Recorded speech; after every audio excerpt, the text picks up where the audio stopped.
Hello and welcome back to अपना college. This is the web development course और आज हम इस वीडियो में यार देखने वाले हैं वेब फॉर्म्स के बारे में। साथ में यार हम एक बेसिक सा पेमेंट फॉर्म भी बनाने वाले हैं। तो शुरुआत करते हैं शानदार से वीडियो की। तो फॉर्म्स क्या होते हैं? फॉर्म्स बहुत ही पावरफुल टूल होते हैं अगर हमें यूज़र से अलग अलग टाइप का डेटा कलेक्ट करना होता है। जैसे कि आप यार किसी वेबसाइट पे जाते हैं तो सबसे पहले उसमें साइनअप का एक फॉर्म होता है। HTML फॉर्म ही है जिससे हम यूज़र से अलग अलग टाइप का डेटा कलेक्ट कर रहे होते हैं।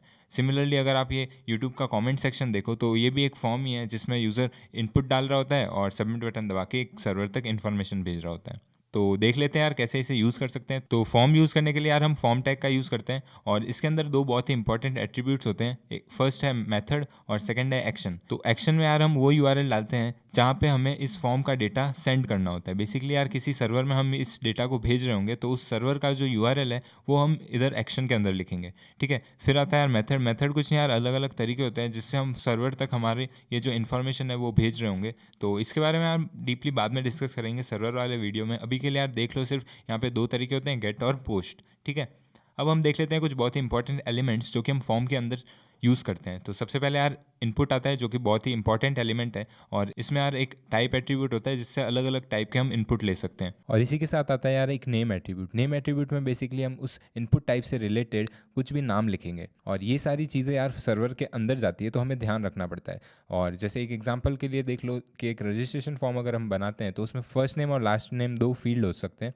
तो फर्स्ट नेम का अगर हम नेम लेना चाहें तो उसके लिए हम नेम एट्रीब्यूट का यूज़ करेंगे और उसके अंदर कुछ भी नाम लिख देंगे। अब मोस्टली हम एफ नेम और लास्ट नेम होता है तो एल नेम कुछ ऐसा लिखते हैं। फिर ये जो हमने नेम एट्रीब्यूट के अंदर वैल्यू लिखी है वो वैल्यू हमारे सर्वर के अंदर जाएगी और उसके साथ में अटैच्ड होगा हमारा डेटा। ठीक है, तो नेम से ये पता चलेगा कि यार ये फर्स्ट नेम वाला डेटा है और इसके अंदर जो वैल्यू है वो डेटा होगा जो हमारे फ्रंट एंड से आया है। ठीक है, तो आप समझ चुके होंगे यार कैसे हम सर्वर तक डेटा भेजते हैं। अब यार ये जो नेम के साथ में डेटा जा रहा है वो आता है वैल्यू एट्रीब्यूट के अंदर। अब वैल्यू एट्रीब्यूट क्या होता है? तो बेसिकली हम इस इनपुट एलिमेंट के अंदर एक और एट्रीब्यूट का यूज़ कर सकते हैं जो कि है वैल्यू। अब वैल्यू कभी कभी हमको खुद से डिफाइन करनी पड़ती है, जैसे हम रेडियो बटन या कोई चेकबॉक्स ले रहे हैं तो उसमें वैल्यू हमको पहले से लिखनी पड़ती है। जबकि हम कोई इनपुट टाइप टेक्स्ट ले रहे हैं तो हम यूज़र के एंड से वैल्यू खाली छोड़ देते हैं और यूज़र उसमें जो वैल्यू लिखेगा वो वैल्यू वहाँ सर्वर तक चली जाएगी। ठीक है, तो आप समझ गए होंगे कैसे इनपुट में नेम और वैल्यू का यूज़ किया जाता है। तो अब हम देख लेते हैं यार कुछ अलग अलग इनपुट टाइप्स जो कि बहुत ही इंपॉर्टेंट है। तो सबसे पहले यार अगर हमें टेक्स्ट लेना हो यूज़र से तो हम यूज़ करते हैं इनपुट टाइप टेक्स्ट। ठीक है, इससे यार हम नॉर्मल टेक्स्ट ले रहे होंगे। फिर आता है पासवर्ड। पासवर्ड बेसिकली सेम होता है टेक्स्ट से, बस यहाँ पे इसमें जो कैरेक्टर्स है ना वो छुपे हुए होते हैं, हिडन होते हैं। फिर आता है यार रेडियो बटन जिसमें हम ऑप्शन दे रहे होते हैं और यूज़र कोई एक ऑप्शन को चूज़ कर सकता है उन सारे ऑप्शन में से। फिर आता है यार चेकबॉक्स। चेकबॉक्स यार वो होता है जिसके अंदर अलग अलग टाइप के हमारे चेकबॉक्स बने होते हैं और यूज़र मल्टीपल टाइप के चेकबॉक्सेस को चेक कर सकता है। फिर आता है यार फाइल सेलेक्ट, जिससे हम यूज़र को एक बटन दे देते हैं और यूज़र हमारे वेब पेज के अंदर फाइल्स को अपलोड कर सकता है। ठीक है, फिर कुछ यार अलग अलग टाइप के बटन्स होते हैं। तो सबसे पहले यार सबमिट बटन। सबमिट बटन क्या होता है? जब भी हम फॉर्म भर लेते हैं तो एक बटन होता है जहाँ से हम क्लिक करेंगे तो हमारा ये जो फॉर्म भर चुका है वो सर्वर तक इन्फॉर्मेशन पास कर देगा। तो उसके लिए हम इनपुट टाइप सबमिट यूज़ करते हैं।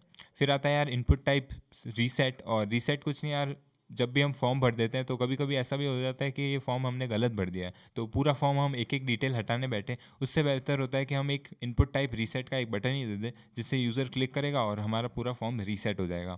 फिर आता है यार इमेज बटन। तो इमेज बटन सिंपल एकदम इमेज टैग जैसा ही होता है, बस इसके अंदर क्या होता है ना कि इस पर यूज़र क्लिक कर सकता है और इन्फॉर्मेशन पास कर सकता है हमारे सर्वर तक। तो ये तो था इनपुट एलिमेंट। अब हम देख लेते हैं यार टेक्स्ट एरिया। टेक्स्ट एरिया यार बहुत ही सिमिलर है इनपुट टाइप टेक्स्ट है, बट यहाँ पे यार हम मल्टीपल रोज़ और कॉलम्स का डेटा ले सकते हैं यूज़र से। तो इसमें यार अगर हम कोई ब्लॉग पोस्ट या फेसबुक की कोई पोस्ट देख रहे हैं तो वो जो बड़ा इनपुट टाइप है ना तो उसमें हम टेक्स्ट एरिया यूज़ कर रहे होते हैं। नेक्स्ट आता है यार सेलेक्ट बॉक्स और इसमें हम सेलेक्ट टैग का यूज़ कर रहे होते हैं और इससे हम यूज़र को एक ड्रॉप डाउन लिस्ट बना के दे सकते हैं जिसमें अलग अलग ऑप्शन होंगे और यूज़र उसमें से कोई सेलेक्ट कर सकता है। जैसे कि मान लो आपको यूज़र को सिटीज़ देनी है अलग अलग और उसमें से यूज़र अपनी सिटी को सेलेक्ट करे तो उसके लिए हम यूज़ करते हैं सेलेक्ट एलिमेंट का। और सेलेक्ट एलिमेंट में यार अलग अलग ऑप्शन के लिए हम ऑप्शन टैग का यूज़ कर रहे होंगे जिसमें हम जो भी हमारे ऑप्शन है, तो अगर आप मान लो सिटी है तो अलग अलग सिटी को हम एक एक ऑप्शन के अंदर लिख रहे होंगे।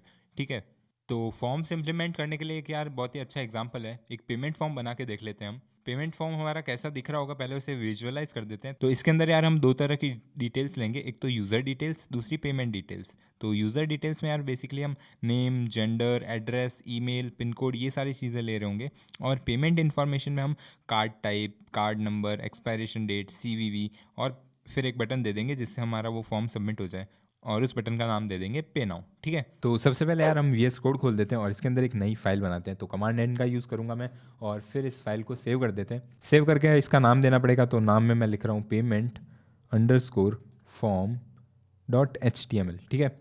और इसे सेव कर देते हैं। फिर हमारा यार यहाँ पे फाइल खुल चुका है। अब इसके अंदर एक डॉक्यूमेंट स्ट्रक्चर बनाएंगे, तो HTML5 का यूज़ करते हैं और एक डॉक्यूमेंट स्ट्रक्चर हमारा बन गया है, ठीक है। यहाँ पे टाइटल में आप देख सकते हो डॉक्यूमेंट लिखा रहा है, तो इसे भी चेंज कर देते हैं और लिख देते हैं पेमेंट फॉर्म, और सेव करते हैं, ठीक है। आगे फिर हमारा बॉडी आता है, तो बॉडी के अंदर हम क्या लिखने वाले हैं, सबसे पहले हमको फॉर्म बनाना है, तो हम फॉर्म टैग को ओपन करेंगे। तो उसके लिए यार मैं फॉर्म लिख रहा हूँ। अब इसमें आप देख सकते हो यार एक्शन लिखा आ रहा है बाय डिफ़ॉल्ट। एक्शन के अंदर हम क्या वैल्यू देते हैं, हम यार सर्वर की लोकेशन देते हैं। हाल फिलहाल हमारे पास सर्वर नहीं है, तो हमारे पास कोई लोकेशन देने के लिए भी नहीं है, तो इसे हम ब्लैंक छोड़ देंगे। मेथड में अभी हम यार एक मेथड ही लिखते हैं, तो वो भी लिखने की अभी ज़रूरत नहीं है। आगे बढ़ते हैं और इसके अंदर मैं एक हेडिंग दे देता हूँ जो कि हम इसमें करने वाले हैं। तो पेमेंट फॉर्म बना रहे हैं, तो पेमेंट फॉर्म की हेडिंग दे देते हैं, ठीक है। पेमेंट फॉर्म लिखा और इसे सेव करते हैं, ठीक है। अब एक और हेडिंग दे देंगे यार, उसके लिए मैं H2 का यूज़ करने वाला हूँ, और इसके अंदर एक हेडिंग देंगे कॉन्टैक्ट इन्फॉर्मेशन, क्योंकि हम आने वाले सेक्शन में कॉन्टैक्ट इन्फॉर्मेशन लेंगे, है ना। तो H2 का यूज़ कर लिया और इसे सेव कर लेते हैं। एक बार इसका हम आउटपुट देखते हैं, तो उसके लिए यहाँ पे गो लाइव का बटन है, इस पर क्लिक करेंगे, ठीक है। और जैसे मैंने क्लिक किया, आप देख सकते हो ब्राउज़र हमारा खुल गया है। यहाँ पे हेडिंग आ गई है H1, H2, और यहाँ पे हमारा टाइटल, है ना। अब बार बार इसे खोल के नहीं देखते हैं, हम पहले पूरा कोड कर लेते हैं फिर देखेंगे। तो सबसे पहले यार हम इसके अंदर क्या लिखने वाले हैं, कॉन्टैक्ट इन्फॉर्मेशन में नेम, है ना। तो नेम के लिए यार हमको खाली एक टेक्स्ट डिस्प्ले करवाना है, तो वो टेक्स्ट डिस्प्ले करवाने के लिए हम कौन सा टैग यूज़ करते हैं, P टैग, है ना।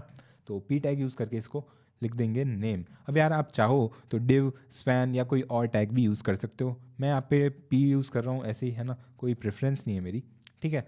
अब इसके अंदर यार नेम हमारा डिस्प्ले हो जाएगा। इसके साथ में हमको क्या डिस्प्ले करवाना है, हमको यार इनपुट टाइप टेक्स्ट डिस्प्ले करवाना है। क्यों? क्योंकि यार हमको यूज़र से टेक्स्ट का इनपुट लेना है ना। तो यहाँ पे मैं इनपुट एलिमेंट यूज़ करूँगा और फिर टाइप टेक्स्ट आ गया है ना। ये बाय डिफ़ॉल्ट VS कोड ने दिया है, हमको कुछ नहीं करना पड़ता, ठीक है।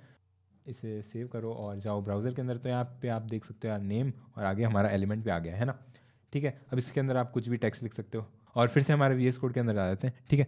अब इसके अंदर हमारा नेम आ गया है। तो अब जब भी आप इनपुट टैग यूज़ करते हो, तो आप क्या चाहते हो, आप फॉर्म यूज़ करोगे और यूज़र हमारा सबमिट बटन दबाएगा, फिर हमारे सर्वर में डिटेल्स आ जाएगी जो कि हमारे डेटाबेस में जाएगी। यही होता है एक टिपिकल वेबसाइट में। तो जब भी यार हम फॉर्म टैग में यूज़ करते हैं इनपुट, तो उसके अंदर हमें एक नेम नाम का एट्रीब्यूट यूज़ करना बहुत ही ज़रूरी होता है, क्योंकि जो भी आप इनपुट यूज़ कर रहे हो ना, इनपुट एलिमेंट, वो जब भी ब्राउज़र से सर्वर के अंदर जाएगा, तो ये नेम वाला एट्रीब्यूट है वो होगा तो ही जाएगा। तो इसके अंदर हमको लिखना क्या पड़ता है, इसके अंदर हमको इस इनपुट टैग का एक नाम देना है, ठीक है। तो मैंने यार, क्योंकि इसमें हम नेम ले रहे हैं, तो नेम एज इन वैल्यू दे दिया है। अब ये जो वैल्यू है वो हमारे सर्वर के अंदर जाएगी, और इसके साथ में ये जो टेक्स्ट के अंदर हम लिखेंगे ना, यहाँ पे जो भी, मान लो मैंने यश लिखा या हमने अमन लिखा, तो ये जो वैल्यू है वो हमारे सर्वर के अंदर जाएगी एज इट इज़, जैसे यूज़र सबमिट करेगा, ठीक है। तो एक तो ये और एक ये। तो सर्वर के अंदर हमें देखना हो कि नेम कैसे आ रहा है, तो यहाँ पे हमको नेम को ढूंढना पड़ेगा, ठीक है। आप समझ गए होंगे मैं क्या आपको बता रहा था, ठीक है। अब यहाँ पे हमने देखा इनपुट एलिमेंट नेम, फिर हमको यार जेंडर लेना है। तो जेंडर के लिए यार सबसे पहले हम P टैग का यूज़ करते हैं, और P टैग के अंदर हम लिखेंगे मेल, और इसके अंदर हम इनपुट कौन सा यूज़ करने वाले हैं, इनपुट टाइप रेडियो। क्यों? क्योंकि यार हमको दो में से कोई एक चॉइस देनी है, या तो वो मेल को टिक करेगा यूज़र, या फिर फीमेल को टिक करेगा। तो उसके लिए यार सबसे पहले मैं इनपुट टाइप रेडियो यूज़ करता हूँ। तो इनपुट यूज़ करेंगे, कॉलन लगाएंगे, रेडियो लिखेंगे, तो हमारा यहाँ पे VS कोड हमें रिकमेंडेशन दे देगा। एंटर दबाते हैं और यहाँ पे यार पूरा एलिमेंट आ गया है। अब इसमें नेम में हमको क्या देना है, नेम में यार देखो, जब भी आप नेम देते हो ना, तो एक और चीज़ ध्यान रखने वाली है, नेम हमेशा यूनिक होगा। तो इनपुट टाइप नेम है ना, यहाँ पे आपने कोई नेम लिख दिया तो उसको आप यहाँ पे नहीं लिख सकते हो, कॉन्फ्लिक्ट हो जाएगा वरना, है ना। तो मैं यहाँ पे क्या लिखूँगा, जेंडर, क्योंकि हम जेंडर ले रहे हैं। अब एक और चीज़, जैसे आप यार इनपुट टाइप यूज़ कर रहे हो, तो इनपुट टाइप में क्या होता है, रेडियो में इनपुट टाइप रेडियो यूज़ कर रहे हो, तो उसके अंदर क्या होता है ना, उसके अंदर 5 चॉइसेस होगी और यूज़र कोई एक को सेलेक्ट कर सकता है ना। तो अगर आप रेडियो यूज़ कर रहे हो, तो उसमें आप जितने भी आप एक ग्रुप में यूज़ कर रहे हो ना, उन सब का नाम एक ही रखोगे, समझ गए। एक बार आपको बता देता हूँ कैसे। तो जैसे यार मेल के साथ में मेरे को फीमेल दिखाना है, दोनों में से कोई एक चॉइस देनी है ना। तो मैंने यार इसको कॉपी पेस्ट कर लिया। अब आप देख सकते हो यार, इसका और इसका नेम सेम है। क्यों? क्योंकि यार इसे सेव कर लेता हूँ ताकि आपको समझ में आ जाए, और इसे चेंज भी कर देता हूँ फीमेल में, ठीक है। तो आप देख सकते हो यार यहाँ पे हमारा दोनों में से एक आ रहा है। अब अगर मैं इसका यार नाम चेंज कर देता, मतलब इसे जेंडर से कुछ और लिख देता, जैसे मैंने नेम लिख दिया, तो आप देख सकते हो यार अब इसे भी सेलेक्ट कर सकता हूँ, इसे भी सेलेक्ट कर सकता हूँ। क्यों? क्योंकि यार उनका नाम सेम नहीं है। अब ब्राउज़र को ये लग रहा है कि ये अलग है और ये अलग है, तो क्योंकि यार ये सेम ही चीज़ है तो इसका नाम भी हमें सेम ही रखना पड़ेगा, ठीक है। और ये कंपलसरी है, वरना रेडियो बटन्स नहीं चलते हैं, ठीक है। आईडी में हम क्या लिख देंगे? आईडी में भी यार मैं सेम ही लिख देता हूँ। वैसे तो आईडी यूनिक होती है, बट कोई बात नहीं, आप सेम भी लिख सकते हो। वैसे हम नेम मेल फीमेल भी लिख सकते हैं, ठीक है। तो यहाँ पे आईडी में मैं मेल और फीमेल लिख देता हूँ। फिर यार इस चीज़ को ग्रुप कर देते हैं, मतलब मेल फीमेल यार पूरा एक साथ आ जाए, तो उसके लिए हम क्या यूज़ कर सकते हैं? हमने देखा था यार फील्ड सेट नाम का एक टैग होता है, तो उसे यूज़ करते हैं। तो फील्ड सेट लिखते हैं और इसको रैप कर देते हैं, है ना। तो इसे यहाँ से कट करो और नीचे यहाँ पे पेस्ट कर दो। एक्चुअली यार हम पूरे पी टैग को ही रैप कर देते हैं, ठीक है। तो यहाँ पे मैं इसे यहाँ पे पेस्ट कर रहा हूँ, कट किया, इसे सेव करते हैं और देखते हैं कैसा है ये दिख रहा है। तो यहाँ पे आप देख सकते हो पूरा दिख रहा है ना। अब इसके अंदर यार एक और टैग है लीजेंड, उससे क्या होगा? उससे बेसिकली यार ये जो ग्रुप किया था उसका भी एक नेम आ जाएगा। तो क्योंकि हम जेंडर यूज़ कर रहे हैं तो इसे हम जेंडर नाम दे देंगे, और GENDR सेव किया। आप देख सकते हो यार यहाँ पे हमारा जेंडर आ गया, ठीक है, मेल फीमेल, और यहाँ पे सब कुछ चल रहा है। आगे बढ़ते हैं, और इसके बाद में जेंडर हमने दे दिया, नेम दे दिया, तो नेक्स्ट हम लेंगे एड्रेस यूज़र का, है ना।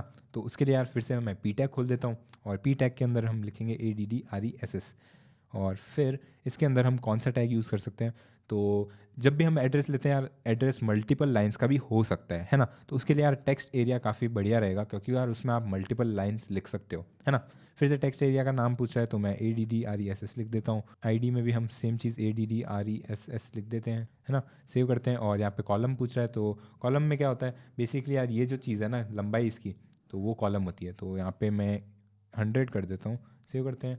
तो ये काफ़ी लंबा दिख रहा है, और यहाँ पे ये जो रोज़ है वो मैं इसे 5 कर देता हूँ, या फिर 7 कर देते हैं, 8, ओके। तो सेव करते हैं, और ये काफ़ी ठीक ठाक दिख रहा है अब, है ना। अब यार आप सोच रहे हो कि इसमें कोई स्टाइलिंग नहीं है, वो सब नहीं है, तो वो चीज़ सारी हम CSS में कवर करेंगे, जिससे यार ये यहाँ पे आ जाएगा, ये छोटा बड़ा अपने आप होने लग जाएगा, बाकी सारी चीज़ें भी ऑटोमेटिकली होने लग जाएगी जब हम CSS का यूज़ करेंगे, ठीक है। तो अभी के लिए यार उस चीज़ को इग्नोर करिए, ठीक है। आगे बढ़ते हैं, और टेक्स्ट एरिया हमने यूज़ कर लिया, हमने इसका नाम भी दे दिया है। अब आगे क्या हम ले सकते हैं यूज़र से? एड्रेस के बाद में हम लेंगे मेल, ठीक है। तो मेल के लिए हम क्या यूज़ करेंगे? सबसे पहले टेक्स्ट, और फिर इनपुट टाइप। अब इनपुट टाइप यार आप देखो तो इनपुट टाइप एक और है ईमेल, जो कि मैंने आपको नहीं बताया, बट जैसे ही हम गूगल करते हैं फॉर्म्स के इनपुट टाइप, तो आप इसमें देख सकते हो यार बहुत सारे इनपुट टाइप्स हैं, मैंने सारे कवर नहीं किए।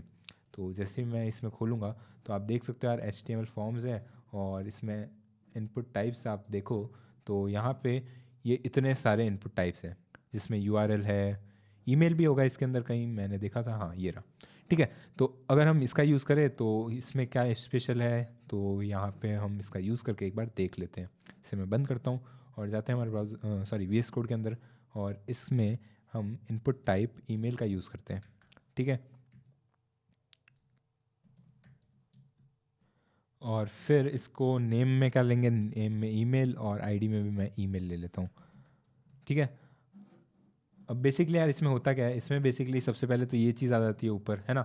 और दूसरा, हम जब भी ईमेल लिखते हैं ना तो वो ऑटोमेटिकली बता देता है क्या ये ईमेल सही है या गलत है। बेसिकली आपने @.com ये सब चीज़ें यूज़ करी है या नहीं करी है, तो वो जब हम इनपुट टाइप ईमेल लिखते हैं ना तो ऑटोमेटिकली हो जाता है, ठीक है। आगे बढ़ते हैं, और नेक्स्ट हम क्या लेने वाले हैं?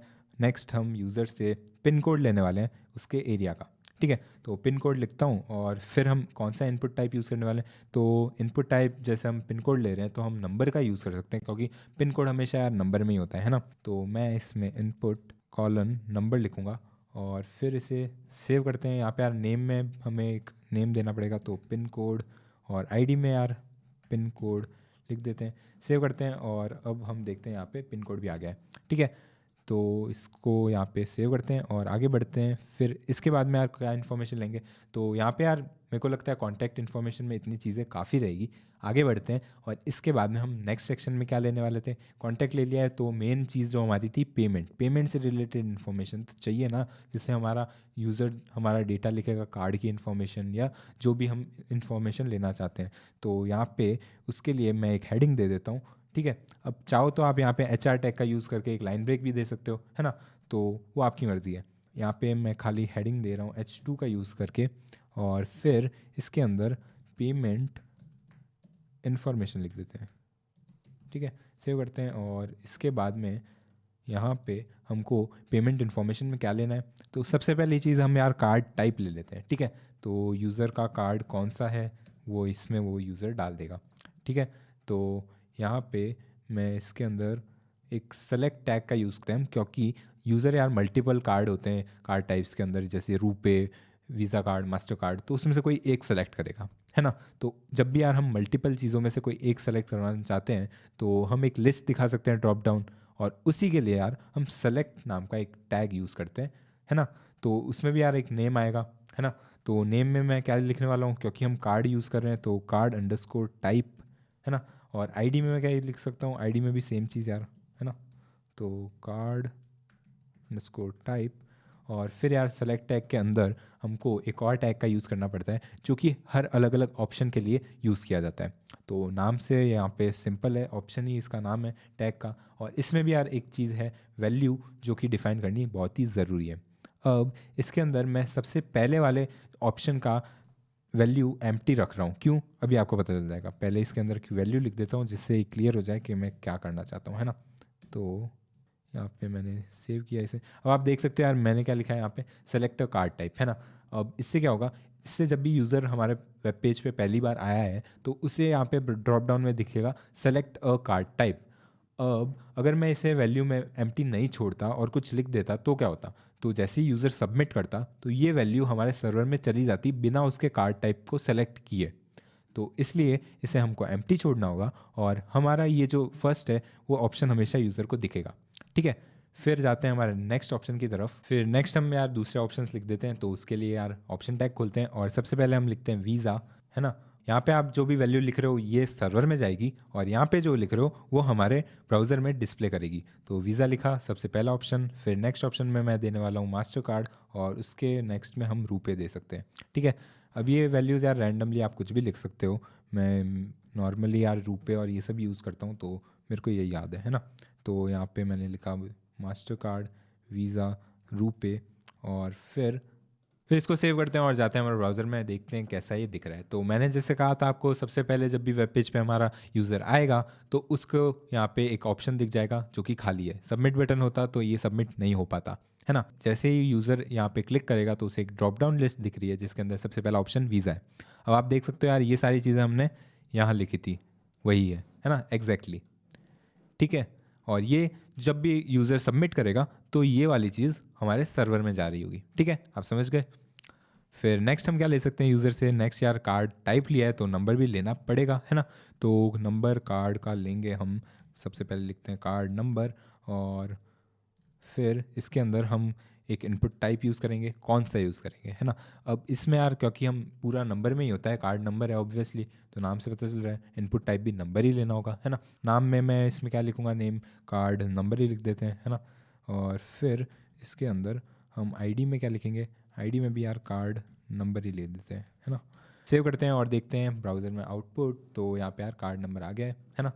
फिर आगे जाते हैं और नेक्स्ट हम क्या ले सकते हैं, नेक्स्ट हम इसके अंदर कार्ड का एक्सपायरेशन डेट भी लेना ज़रूरी होता है तो वो ले लेते हैं, ठीक है। अब पी टैग का यूज़ करूँगा और कार्ड का एक्सपायरेशन में डेट है। अब ये चीज़ ध्यान रखना, एक्सपायरेशन में डेट है तो हम इनपुट टाइप डेट का यूज़ कर सकते हैं, है ना।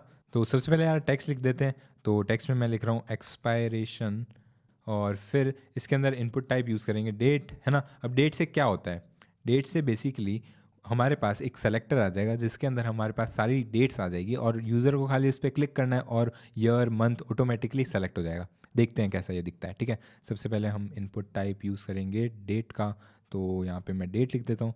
फिर इसके अंदर हम नेम में मैं क्या लिखूँगा, EXP_date, ठीक है।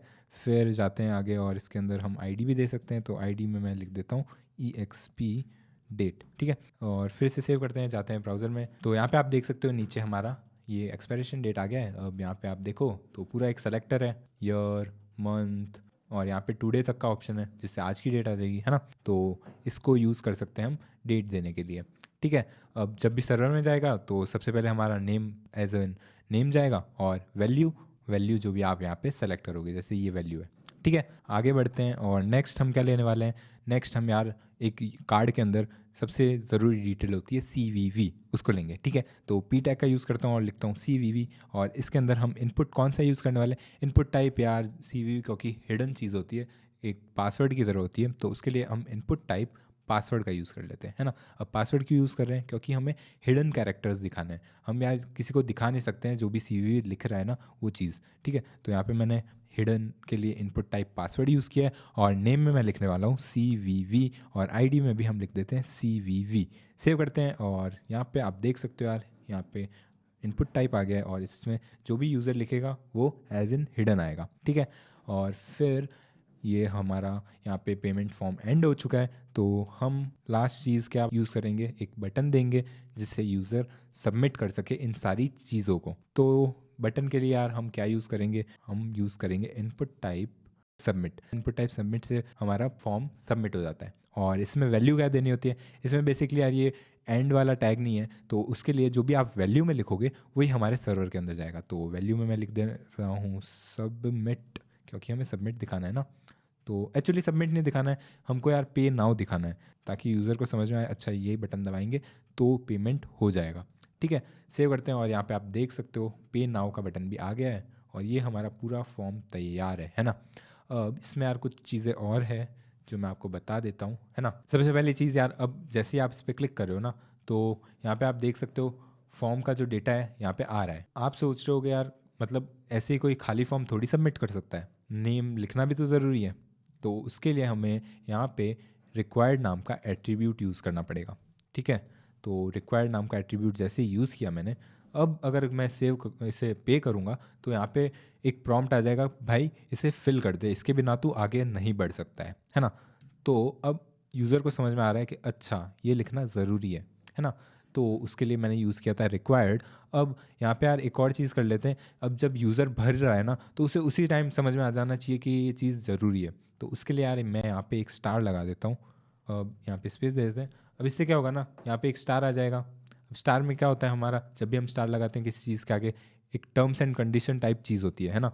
तो उसके लिए हमें उस कंडीशन को लिखना भी तो पड़ता है कहीं, तो यहाँ पे मैं इस कंडीशन को भी लिख देता हूँ। तो यहाँ पे मैं लिख रहा हूँ रिक्वायर्ड फील्ड्स। तो अब यूज़र को समझ में आ जाएगा कि रिक्वायर्ड फील्ड्स जो है ना उसके आगे स्टार लगा हुआ है। तो जैसे कि यार नेम के आगे तो वो रिक्वायर्ड है, फिर जेंडर भी हमें रिक्वायर्ड चाहिए, तो यहाँ पे हम जेंडर के आगे लगा देते हैं, और फिर यहाँ पे हम रिक्वायर्ड लिख देते हैं, और यहाँ पे भी हम रिक्वायर्ड लिख देते हैं, ठीक है।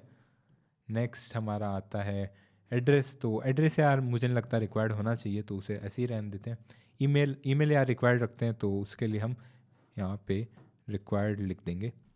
फिर नेक्स्ट है पिन कोड, तो पिन कोड में भी यार सेम चीज़ रिक्वायर्ड लगा देंगे। और फिर पेमेंट इन्फॉर्मेशन में कार्ड सबसे इम्पॉर्टेंट है यार, इसके बिना तो कुछ नहीं हो सकता, है ना। तो यहाँ पे मैं रिक्वायर्ड लगा देता हूँ, और इसमें लिख देते हैं रिक्वायर्ड, है ना। फिर नेक्स्ट यहाँ पे भी यार स्टार और रिक्वायर्ड। एक्सपायरेशन भी ज़रूरी है, उसमें भी लिख देते हैं रिक्वायर्ड। और फिर लास्ट बचा CVV, तो वो भी ज़रूरी है। तो ऑलमोस्ट यार सारी चीज़ें ज़रूरी थी, तो सब में हमने रिक्वायर्ड लगा दिया। अब आप देखो तो यहाँ पे यार सब में स्टार आ गया है, और जैसे ही हम पे नाउ दबाएंगे तो यहाँ पे प्रॉम्प्ट आ रहा है। तो प्रॉम्प्ट में मैं लिख देता हूँ यार नाम, और फिर पे नाउ दबाते हैं तो यहाँ पे भी प्रॉम्प्ट आ रहा है, तो मेल, है ना। फिर एड्रेस, तो एड्रेस में प्रॉम्प्ट क्यों नहीं आया, क्योंकि यार हमने रिक्वायर्ड नहीं लगाया। मेल में यार हम कुछ भी मेल लिख देते हैं, और फिर आगे बढ़ते हैं। अब जैसे यार आप देख सकते हो मैं खाली इतना लिख दूं और पे नाउ दबाऊं तो ये आगे नहीं बढ़ेगा, बट अगर मैं यहाँ पे @gmail.com लिख दूं तो फिर ये आगे बढ़ रहा है ना। तो आप समझ गए ईमेल का क्यों यूज़ किया था हमने, यहाँ पे आपको समझ में आ रहा होगा, है ना। फिर यहाँ पे मैं कुछ भी लिख देता हूँ, पिन कोड हम सेलेक्ट कर देते हैं, कुछ हमारा कार्ड नंबर में भी हम कुछ रैंडम कीज़ डाल देते हैं। फिर एक्सपायरेशन डेट में भी कुछ सेलेक्ट कर देते हैं और CV में भी सेलेक्ट कर दिया, कुछ भी लिख दिया, है ना। अब इसे जैसे ही मैं पे करूँगा, आप यहाँ पे एक चीज़ बहुत ध्यान देने वाली है। यहाँ पे अगर आप देखो तो पूरा यहाँ पे एक टेक्स्ट आया है। अब ये टेक्स्ट क्या है, तो यहाँ पे मैंने आपको दिखाया था एक नेम हमने दिया था, तो यहाँ पे नेम में नेम लिखा है, तो इसके अंदर जो वैल्यू लिखी थी वो यहाँ पे आपको दिख रही है ना। फिर जेंडर हमने यहाँ पे लिया था नेम के अंदर, तो जेंडर में जो वैल्यू लिखी थी वो यहाँ पे आ रही है ना। फिर एड्रेस में भी सिमिलरली आप देख सकते हो, जो वैल्यू लिखी थी वो यहाँ पे आ रही है। ईमेल में जो वैल्यू लिखी थी वो यहाँ पे आ रही है। उसी तरह यार जो भी ये वैल्यू हमने लिखी थी वो यहाँ पे आ रही है।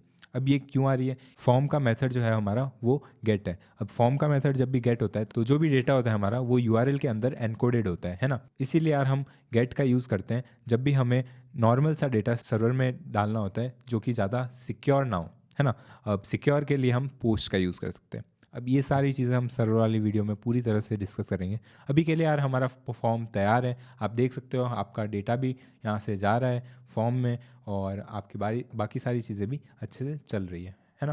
तो यार हमने बहुत सारे इंडिविजुअल एलिमेंट्स देख लिए, जैसे कि हमने वीडियो टैग देखा है, इमेज टैग देखा, और यार अब तो हमने वेब फॉर्म्स भी पढ़ लिया है। तो बस यार इस वीडियो में इतना ही, मिलते हैं नेक्स्ट वीडियो में। तब तक के लिए यार सी या have a great day and I will catch you up in the next one.